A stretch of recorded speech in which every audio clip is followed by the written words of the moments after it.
to the DFend Forward webinar series, where we get into the nitty-gritty. We talk about all things information security, all things cybersecurity, and data privacy. Right now, here's my co-host, Sega Thompson. Sega. Oh, hi. Would you look at that? See, someone in the chat says, we like pictures, Sega. Yeah, I saw that they weren't working with me at all, apparently. No, not at all. So that's and folks in the chat, I know a lot of you are very, very knowledgeable. Hey Noah, how you doing? Drop your questions in there, drop your comments in there, and I will try to get to them as well. We want this to be as interactive as possible. All right, here we go. All right. Why, thank you so much to my awesome co-host, Calvin, who has made me do this under duress. So tonight's episode is about what's your data worth? And we all have data worth protecting, whether you're an individual, a business, or the government them. There are things that you're storing. We have photos, emails, medical information, passwords, our social media accounts. For businesses, we have customer data, employee data, financial stuff, contracts, intellectual property, information from our vendors. And then in the government, we have stuff like critical infrastructure, tax records, healthcare, public services. I mean, between the government I think is either the number one or the number two employer in the Bahamas.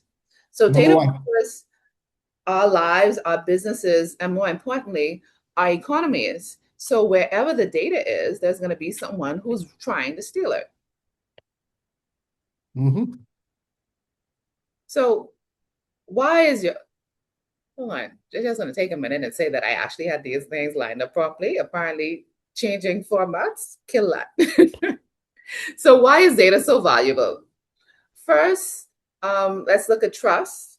Then there's identity, there's innovation, there's business operations, there's financial gain, which is always an important thing. I don't know about for you guys, but I like doing stuff for money. Okay, legal stuff for money. Got to clarify that. And then there's compliance obligations as well. So when we talk about trust, we can think about, let's think about two friends. You go and you sell your friend something that's going on in your life and you trust them to keep that a secret. And now Noah came in and just, kind of overheard that secret. And now he just telling us, hey, now he posts that online and as everybody know it. It ain't even a secret no more. And then for identity, if you were able to steal someone's identity, you can open up bank accounts, you can engage in all type of fraudulent activities. And if you're lucky, you catch somebody else's bank account and not mine, and there's actually money on it. And so, you win it. You could take a trip to Dubai or, Antarctica or, some other exotic locale. Or you could go visit the second city like someone else did recently. And then when you think about business operations, how do businesses run without data? I mean, if you think about financial services, you need customer data to open the account. If you can't pull up your customer data, how are you able to put those transactions together? And then of course, compliance is all regulatory. So we want to look at cybersecurity versus data protection. I think they're close cousins personally, because cybersecurity and data protection are both about protection. It's just that they have different focuses. For cybersecurity, the goal is to prevent an attack. So we're looking at networks, devices, applications, cloud infrastructure, etc. Whereas with data protection, the goal is all about protecting the information wherever it is, whether it's digital, whether it's stored in a filing cabinet. And we're looking at personal information, financial data, health information, intellectual property, and we're concerned about privacy. So again, may I ask a question? Let me stop right there. Just throw in some real world examples or why people need to think about this in terms of it being so important.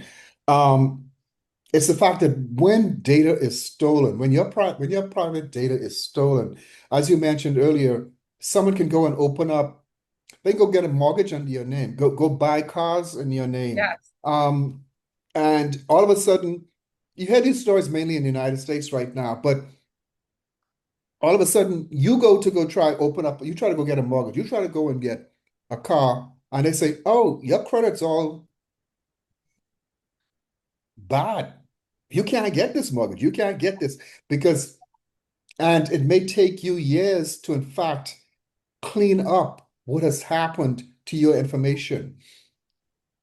I don't want to preempt you, Sega, but one of the things that companies ordinarily do after there's been a data breach is to provide you, and I think it's paltry what they actually provide and offer to you. Oh, we're going to give you, what's the name of that company? It starts with an E. They, they're going to Oh, I protect know what you mean too. But what it is Express they basically do monitoring. They monitor your accounts across online as well as the dark web. for 30 days. Experience, That's all experience. Experian. Like, we're going to give you Experian access for free for 30 days. Really? I thought it was a year. I saw one recently where they're giving it to you for 30 days. They don't even give you a year anymore. No, no, Wow. it was awful. Anyway, you go ahead. So there is a data lifecycle, and that's what we're looking at right now, which starts off with planning. Give me a second, gotta grab my notes. And normally, everyone doesn't plan the purpose or the governance for the data they're collecting. They just said, hey, let's just collect some data, which is really the acquiring stage. So look it up. Every once in a while, I always use the example of a form from a particular organization, local organization, that was on a hiring form, asked persons for their weight and height. And based on the law of data minimization, the rule of data minimization, you don't want to collect any data that you don't really need lawfully and transparently. If you're going like if you're going to a job that you just sitting Right. down, why do they need to know your weight? Why do they need to know your height? What are that is you are you stocking shelves? Like what is it that you're doing that required, because that's really intrusive at some point. And then we have maintain. We'd want organizations to keep the data accurate, secure, and properly classified. I find that a lot of organizations kind of fail on the classification scale. And I think a lot of that is because we haven't really been mandated to do so. And we all just hope that they're keeping it secure. Access, I think we all know what access is, where only authorized users can view the data or use the data. You don't want it in a place where everybody and their mama could see what your salary is or what your medical situation is like, or even worse, your address. And then we have evaluate, where we regularly review the data and ensure that it's still quality data, it still has relevance, and there are still proper security controls around that data. And lastly, we look at archiving, which is just another way of, I guess, of storage.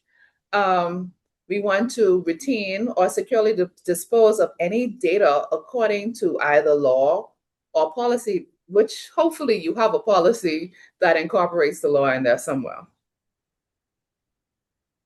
Well, you have to first have a law. Well, if you don't, then you just have the policy. In other So words, the country still has to have the law. I don't want to say that some countries we know don't have laws, but I'm just saying, yeah, the country has to have laws. we are so grateful that here in the Bahamas, we do have some laws. And at one point, we were considered ahead of the pack. You know that? Do you remember Yes, we what? were. That was right around the time of George W. Bush and the 2003 Iraq War. Yes, that we were way ahead of the time with that. What year is it now? Mm. All Okay. right. So let's take a look at the Change Healthcare situation. What had happened was attackers gained access using compromised credentials. And from that, they used remote access portal because the portal did not have multi-factor authentication enabled on it. And from there, sensitive data was exfiltrated and ransomware was deployed, which caused critical healthcare services across the US to be disrupted. Approximately 190 million individuals were affected. Hospitals and healthcare providers experienced major operational disruption. Pharmacies faced delays processing prescription drugs, and it cost billions of dollars in financial impact and recovery costs. And then, of course, the regulatory investigations and lawsuits followed. What can we learn from this? Let's go back. I would, first off the bat, I think someone should say that MFA is important and should always be enabled where it can. Absolutely. Now, does that mean that MFA will stop it all? No, it does not. Because before that, the MFA thing was discovered to not be enabled, there were still compromised credentials. And compromised credentials could be as simple as you did not use a strong password, or you use passwords across different websites, and one of the websites got hacked, and so your credentials got stolen. Now, the thing about sensitive data, in this case, it's very easy to tell what the sensitive data was because this was healthcare, which means a lot of it would have been medical records.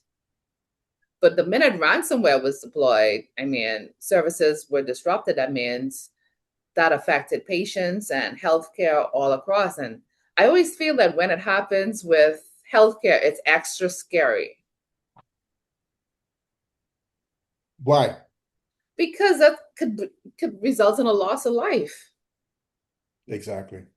And when you think about IoT devices that are dependent on healthcare in this day and time, I mean, it is very scary. So we can't say exactly why data protection fails, but what we can say is there are things that could have happened differently that could have made this scenario better. But in the world of technology, IT, and cyber, like, we know that there is sometimes the thought of, if it ain't broke, then why fix it? Because technology is costly. And there's never a guarantee that when you purchase the technology that you still won't encounter a breach, especially in this day and time where everything is evolving so quickly. So how do we build a culture of data protection? It comes down to people, policies, processes, the technology, and of course, leadership. A security-minded culture, whether it's data protection or cybersecurity, or even physical security, that culture will always start at the top and then trickle down to the bottom. If you start at the bottom and the top does not accept it, then there's still a problem. Then, of course, we have technology, the security controls. All IT people like new things. We like toys, we like those apps, and that's what they're there for. For people, there's training. Sometimes we try to make it as interactive as possible. There's a million different places, companies that offer it now. And then you have these little short webinars like me and Calvin trying to do something. We call that training too. Calvin, you can soon start out then to give people CPAs, technically discounts. Yes, it And does. its It should. It policy should. is. It should. Your We have, policy. between us, we have about 40 years of experience. So yeah, it should count. So then we have policies, and the policies list those clear expectations. It tells you what you should do, what the company does not want you to be doing and will not allow. And then processes allow for consistent handling of your data. So it's important to realize that technology alone won't save your data. People matter. People do matter. Yeah. So what can you do tomorrow? If you're an individual or business, use MFA. Use strong passwords. The quantum computing era is not in full effect yet. It's there, but not in full effect. So, the stronger your password, the better it's going to be. The least hackable it is at this moment. And be cautious online. Be wary of all the information you give out. Protect your personal information by not telling everybody and by not posting everything that happens in your life on social media. And that may mean making sure your your car license plate isn't showing when you're taking a picture. It may be not letting people know every time you check into a new venue to know that your house is empty. Um, or for them to know that this is the restaurant you frequent every week on Wednesdays at 8, and they could just figure out how they're going to steal your credit card information. For us IT professionals, is doing stuff like that data classification, monitoring access, making sure encrypted sensitive information is encrypted or at the least obfuscated in some other way. I like that the new, I think, and I could be wrong here, but I think the new law does talk about obfuscation methods. And always, backups are important, and not just any type of backups, immutable backups, because you want to make sure that someone hasn't tampered with your backups. And then you need to test them regularly. And for the leaders out there, the people in charge, the CEOs and the CFOs and the CMOs and all that C suite, have some understanding of your data. You may not need to know the nitty gritty, but make sure that if something does happen, knock on wood, you're able to know where your sensitive data is. So if someone says that they broken and they stole some stuff and they tell you it was on Drive on this particular server, you already know there is no sensitive data on that server, and you know exactly how panicky you need to be. Invest in governance. Governance includes your training, your policies, all that good stuff, guidelines, essentially. It's the backbone for any program you have, whether it's cybersecurity or data protection. And be the change, be the leader, and you start the culture from the top and make sure that the people beneath you follow it because, hey, would you say as a leader, lead by example? So key takeaways for today. Know what data you have. In our business, we can't secure what we don't know about. And if you know what it is, then you can understand why it's valuable. Everything has a life cycle. In school, they taught us even water has a life cycle. Therefore, find ways to protect your data throughout its various stages. Prepare before an incident occurs. Like Calvin said earlier, don't wait until the power comes and then try to figure out what we're doing. Create your incident response plans. Test your incident response plans.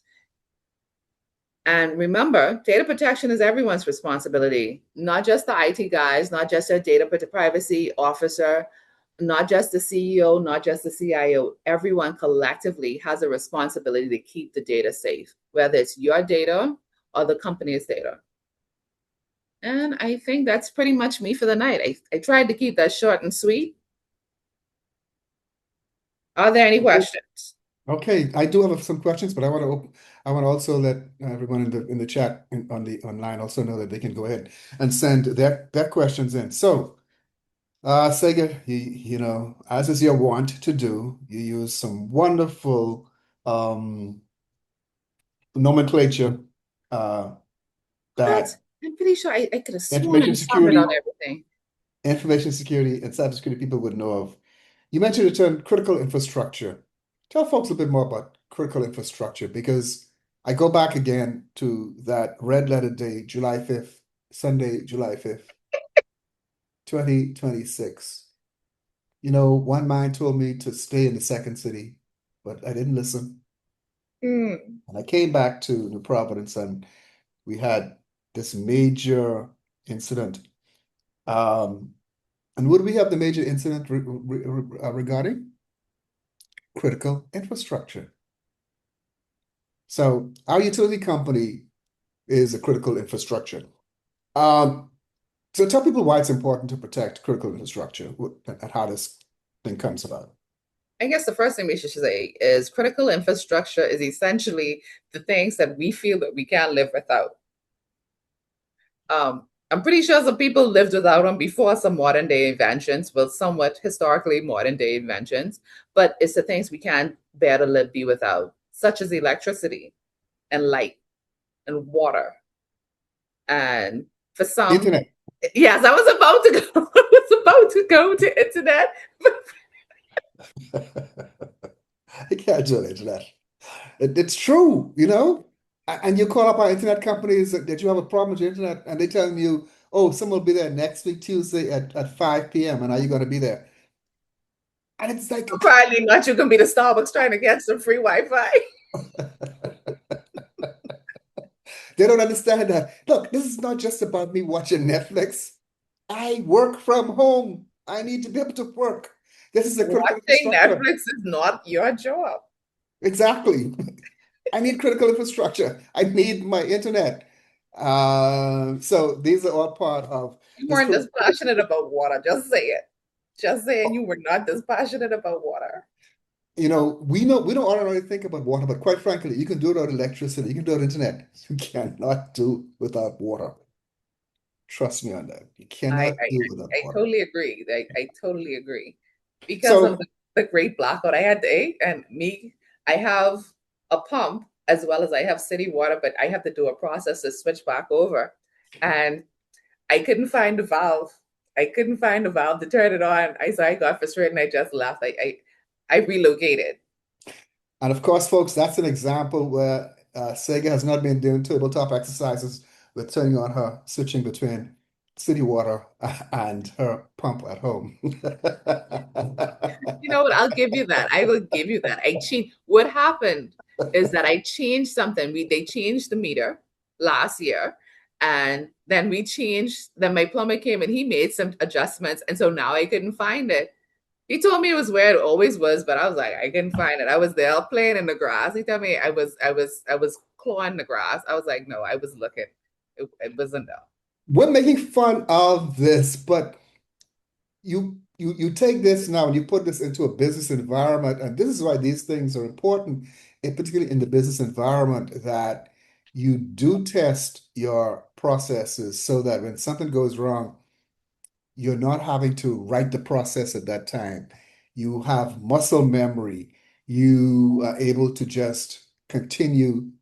You've built in your business resilience, and you can simply continue on. So there's this thing about critical infrastructure and how we're having to protect our water supplies because a lot of these things now are run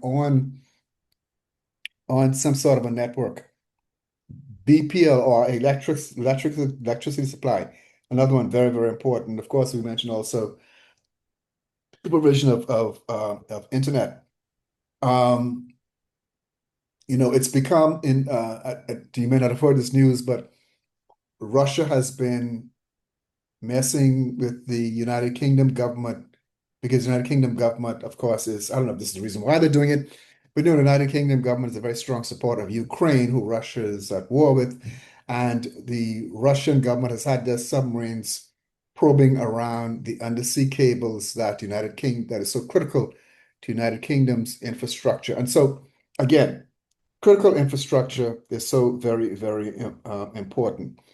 You also mentioned the term IoT. Let's talk a little bit about IoT. So again, I know a lot of this to people who are information security and cybersecurity people, they know what these things are, but for the general public, explain to them what's an IoT device. IoT stands for Internet of Things. So we call it any device that connects to the internet. So your smart fridges, all your smart appliances, all your smart devices, um, thermostats, especially for the people, lights in some cases, and the list goes on and on.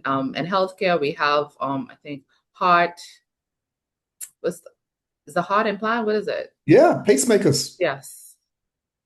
Quite a few biotech devices are dependent on some level of IoT internet. So yes. Yeah. And yeah, and so motor vehicles are becoming also now Yes. How did we IoT forget all devices. the Teslas and the Cybertrucks and you know? No, Tesla's not taking a back door. You need to talk about Jet Tour. You need to Yes. talk Sorry. Yes. BYD. You talk about I China. know. This is what happens when you don't have a brand new vehicle. You try not to think about the things you don't have. Personally, I want a Genesis, hybrid Genesis. We could understand why. So if anyone out there just wants to gift me Okay, but and there's a lot of there's a lot of there's a lot in the terms of our cybersecurity world that's coming down, information security and cybersecurity world and privacy that's coming down as well regarding the the use of the smart cars that we're now having. And I'm not talking about Waymo. I'm talking about you may own what is known as a smart car, and several countries are looking to put in back doors to where they can have their AI control your car. Uh, there's some Call very it self-driving, self-driving. So well, like no, that's Waymo. you're not saying I think you're talking about Waymo. I'm talking about just back it's doors if it's into taking cars. over, that's autonomous. So it's almost the it's expanded version of when they do auto brake assistance. So it's it's still along the self-drive path. If it's taking over, then the Well, yeah. only problem with it is with that though is the sensors. The sensors. So let me just read this to you. It says the foreign United States government is so funny. The United States government has put in the foreign backdoor ban. Oh, you also heard of the United States, of course, banned Kaspersky Labs. You know that, right? And recently, Say that again. Sorry. they banned Kaspersky Labs from the United States. And you know that recently they put in a ban saying Because that, first they used to do such nice and reporting. they still do. But it's because it's Russian, they banned it. Um, they have also now mandated, I think it started this year, that you cannot purchase a new router from certain countries. It has to come from inside the United States because they're Ah, afraid of backdoors into these routers, home routers. And there was a case recently where some Russian hackers were using home routers as bots. Bots, of course, are short for robot, and we could explain that at another time and what happens there. So there are risks and threats everywhere. But anyway, our topic tonight has to do with data privacy and why it's important. You may have noticed too, Sega, that Amazon has been getting into the healthcare business, and I think you've seen some of these funny Amazon memes. is into everything. I don't care what you say. Amazon is into everything. So what? And I'm not Amazon? hating on it. Amazon is into everything. Right. Because Amazon So has the food stores now, well, the food thingy. Whole Foods, yeah. They have I think the prescription side, like what you're talking about. So if they're getting Yes. into healthcare, it's a natural progression. And I'm like, okay, Kind of scary. one Kind of more scary. lotto. Kind of scary. No, not just that. Not just that, because now too, then they get into insurance, and so now they're able to look at your health insurance. But hold up, Amazon, think about it. Amazon already has that data. That data is in the cloud.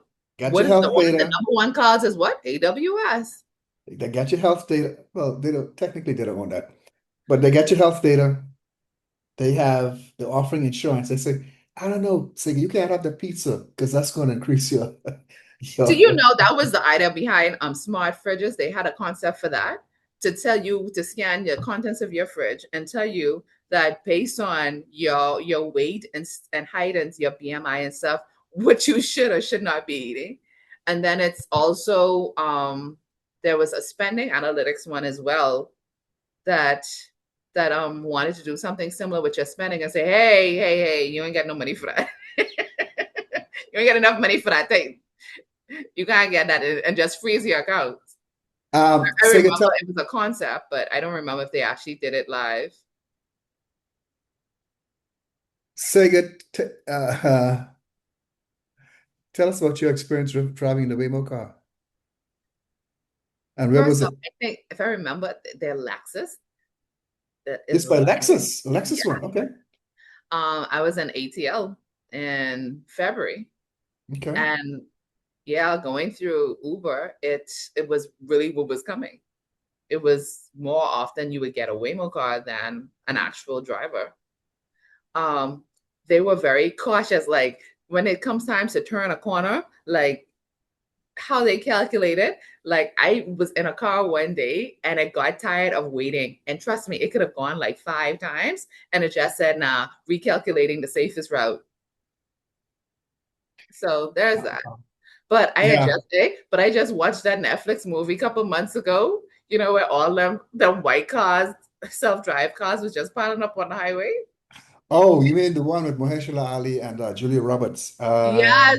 I I love can't that film. I can't Love that remember what film. it named, Yeah, I know. but I know. Yeah, it came out during the pandemic, if I recall. I know COVID had gave me like 5 last years, but I feel like I just watched that last year. Yeah. So it was still kind of Um, fresh. there is a fear that with the backdoors that the government, United States government is requiring that car manufacturers put in place so that they're able to control cars. The thinking is that, well, the government regulators may be thinking about it in this good way, but they're not thinking about the fact that, guys, if this thing gets hacked, you no longer have access to it, and the hackers now are shutting down 150,000 cars in Atlanta during rush hour. Then what do you do? Well, if you think about it from this perspective, Go ahead. every good innovation has the potential to be subverted. And that's what keeps us gainfully employed. Uh, yes, they do.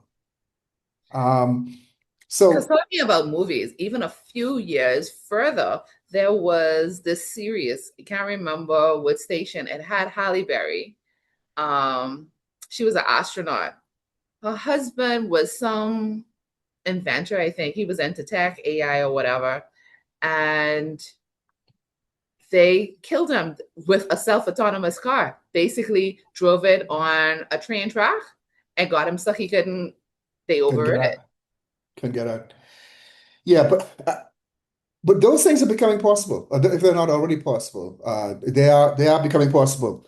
So back to our topic regarding data privacy, because I know a lot of times, look, what companies tend to do is that they put into the EULA, which is the end user Licensing license agreement. agreement, that you have to accept.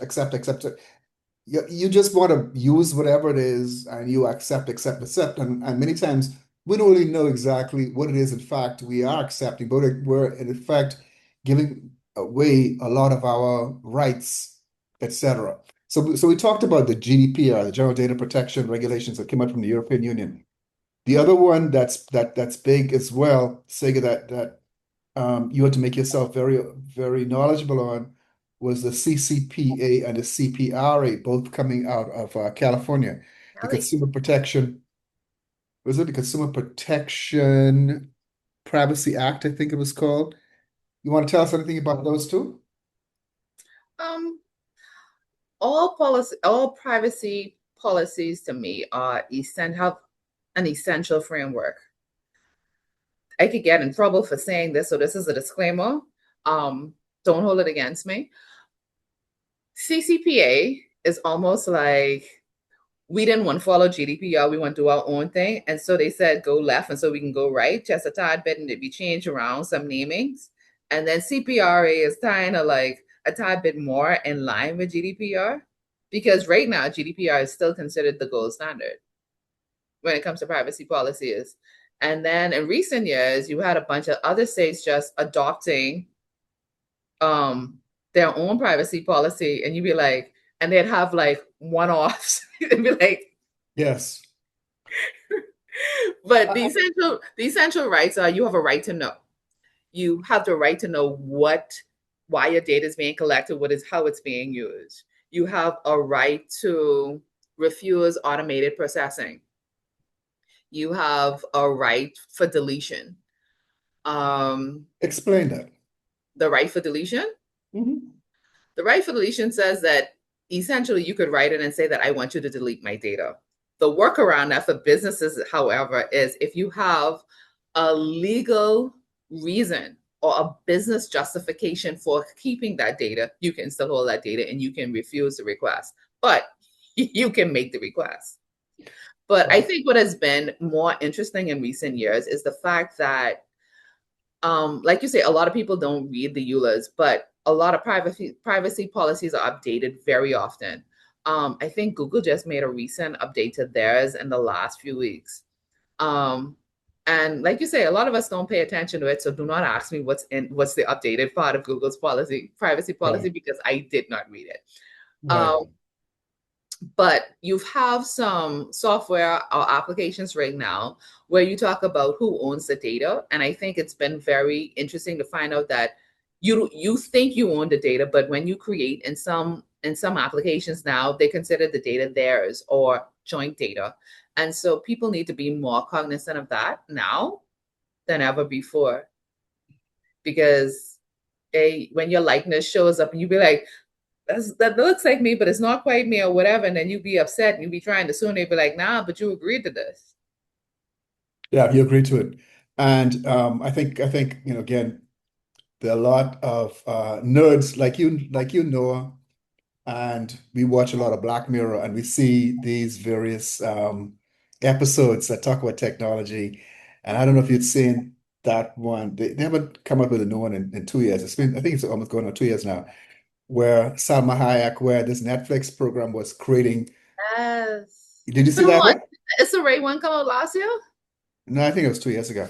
What? Um, where they were creating a series, like a Netflix series, and it was a company that was like Netflix, but it was in fact creating a series out of your life Mm-hmm. itself. There's some scary things that happens in Black Mirror. Lots of fun to watch for us to watch and to see how we envision that technology is going to be used in the future. But data privacy. Um, let's just cap that off, Sega. Data privacy is so very important. Um, these regulations, again, that Sega talked about, they talk about how you can request from a company, how it's using your data, how long it's keeping your data. You can ask for your data to be deleted. You can ask to not be a part of a marketing campaign. Um, but of Opt course, out. huh? Yeah, opt out. Yeah, you, Opt yeah, out you the have sale this, of your data. you have these options for opting out. Um, these companies know that, look, 75 to 95% of us are not going to request to opt out, and they can then keep our data and sell it to data brokers who use it for other reasons. But let me bring this back to the Bahamas because, as I said, I talked about my experience at our second city, and it's something that used to happen here on a more often basis here in the Bahamas. And I want you, as Bahamians, if you're listening to this, to be mindful the next time a business asks you for your data. Just push back, ask them what they're using it for. You may eventually have to give it to them, but push back and ask. And then maybe even ask for a manager if you feel that it's too intrusive. Don't write down your credit card number for anyone, for God's sakes. They are not, that is illegal according to the payment card industry data security standards, PCI Is that on DSS. 3.8? Is that 3.2 or 4.0? It was there from earlier, but particularly now at 4.0, you're not supposed to write down, as you and I know, you're not even supposed to record if somebody is giving their credit card numbers into a company. It's not supposed to be recorded. Not supposed to be kept at all. So it's important that you understand what your rights are under data protection. And I think that we're going to become more and more aware of when the Bahamas' new updated Data Protection Act is rolled out. Sega, any final words as we wrap up this um, episode of our webinar from Defend Forward? Well, I'm going to say, hey, we're at the end of episode 5. Yay, thanks for sticking with us. Um, and if no one has told you that you're valuable today, trust me, someone out there is pretty sure you're valuable, if only for the data you have. So Yeah. keep it safe. So what we'll try to cover for you tonight is that your data has value. We'll try to show you the difference between data protection and cybersecurity, the data life cycle, what happens when things go wrong, and how within your organization you need to build a data protection culture. Just as an aside, building a culture is always a very difficult thing to do, but when it's done, you'll be happy that you have that culture. I recall, Sega, when before your time, I was trying to build a culture of change management to let our sharp computer people know, no, just because you know how to go and fix something doesn't mean that you must go in and fix it. We got a process that we have to follow before you go in and fix something. So it's a culture. It had to be a mindset that you have to continue Okay, to nothing is remind going and to remind. happen if you press Control Alt Shift. Okay, nothing. Sarah, say it again. Nothing is going to happen if you press Control Alt Shift. Okay, nothing, nothing. So Anyway, what if another day? So what if another application is running at the same time? What if what's a few buttons? What's a few buttons? yeah. So listen, once again, as Sega said, thank you so very much for joining us here tonight on Defend Forward. And what's your data worth? And we'll be back again in 2 weeks with another exciting episode. We certainly hope you can join us and bring someone else along with you. Thank you and good night. What the next episode is about? Why do you want to ask me a trick question? So our next two episodes are all about our good friend AI, and joining us would be the Bahamas ambassador. Is it at large? Anyway, the Bahamas AI ambassador, Mr. Greg Michelier. I'm sure I'm saying that right, but hey, yes. So do tune in. Look out for our registration link. We look forward to being with you next time. Yeah. Bye. Yes. No. No. Just for you, but you had asked me a question earlier about a conference that our our ambassador, our Minister of Minister for Innovation. Innovation has signed. He signed the host country agreement for the sixth World Telecommunication ICT Policy Forum, Okay, I see. officially confirming NASA as the host city for the global event in September 2026. They said it's the first time that this particular forum will be held in the Caribbean. So you may want to look out for that um, coming up. Again, have a very good night. Thank you so much for joining us here on Defend Forward. Good night, everybody. Good night.